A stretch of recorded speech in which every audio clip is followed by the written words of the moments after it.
Hello viewers, আসসালামু আলাইকুম। আশা করি সকলে ভালো আছেন। অবশেষে দীর্ঘপথ পাড়ি দেওয়ার পরে আমরা চলে এসেছি সেই পদ্মা সেতুতে। মাত্র 1 থেকে 1.5 কিলোমিটার পরে সেই কাঙ্ক্ষিত পদ্মা সেতু। দক্ষিণবঙ্গের মানুষের জন্য পদ্মা সেতু আসলেই স্বপ্নের সেতু। এখানে কী পরিমাণ দুর্নীতি হয়েছে বা কী হয়েছে এটাকে যদি আমরা সাইডে রাখি, তাহলে এই পদ্মা সেতু দক্ষিণবঙ্গের মানুষের জন্য আশীর্বাদ স্বরূপ আমি মনে করি। তো চলুন পদ্মা সেতু দেখা যাক। 700 মিটার পরেই পদ্মা টোল প্লাজা, এবং মোটরসাইকেলের জন্য যে পদ্মা সেতুতে আলাদা লেন রয়েছে, সবাই এ বিষয়ে হয়তো অবগত রয়েছেন। একটা সময় ছিল যে শুরুর দিকে একটা দুর্ঘটনা হওয়ার পরে পদ্মা সেতুর এখানে বাইক পারাপার নিষেধ করে দিয়েছিল। তো এটা এখন আর নাই।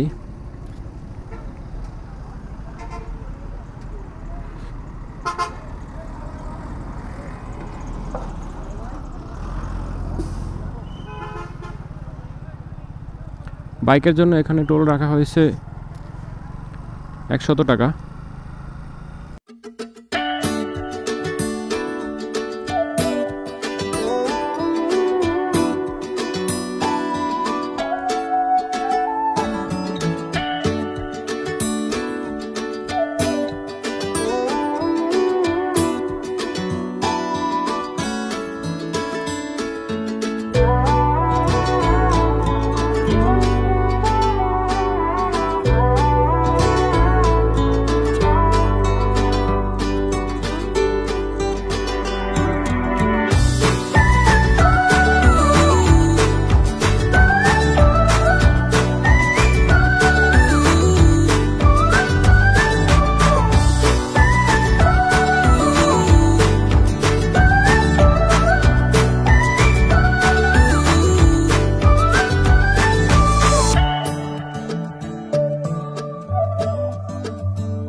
পদ্মা সেতুর স্টার্টিং পয়েন্ট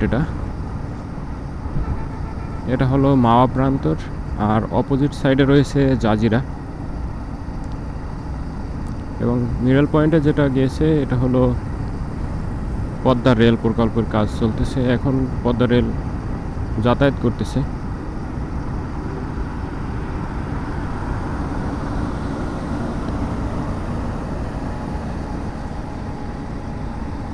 পদ্মার দুই প্রান্তে দুটি ক্যান্টনমেন্ট রয়েছে, যা পদ্মা গঠনের পরেই আসলে পদ্মা সুরক্ষার জন্যই এই ক্যান্টনমেন্ট দুটি করা হয়েছে।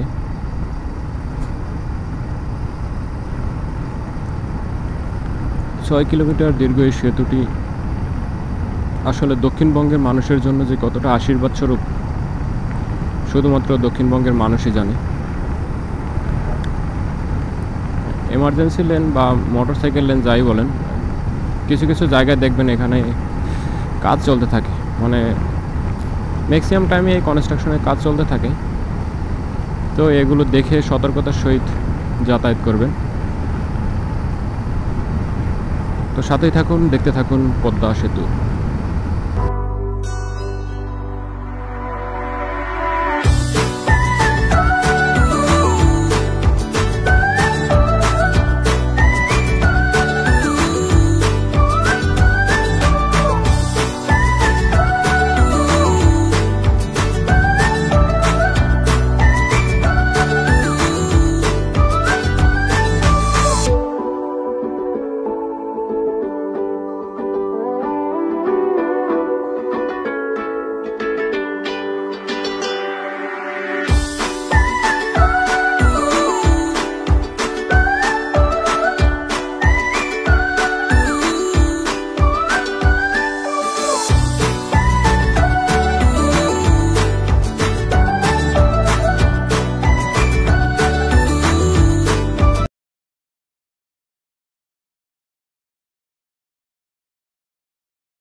আমাদের যাই থাকুক না কেন, হাইওয়েতে চলতে হলে আপনাকে বাকি গাড়ির সাথে আসলে তাল মিলিয়ে চলতে হবে,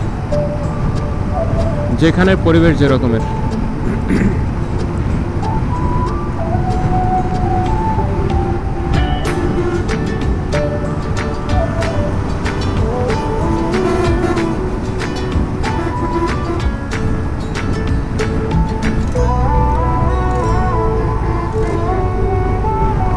পদ্মার শেষ প্রান্তে আমরা চলে এসেছি, জাজিরা প্রান্তর।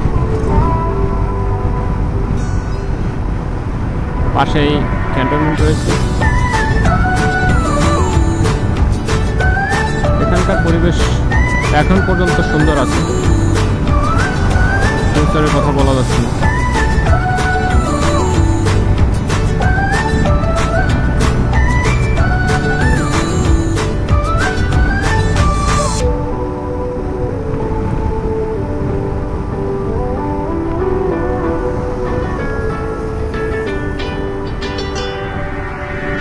পূর্বে এখানের নাম ছিল শেখ রাসেল সেনানিবাস এবং এটা এখন পদ্মা সেনানিবাস হিসেবে নামকরণ করা হয়েছে সম্ভবত।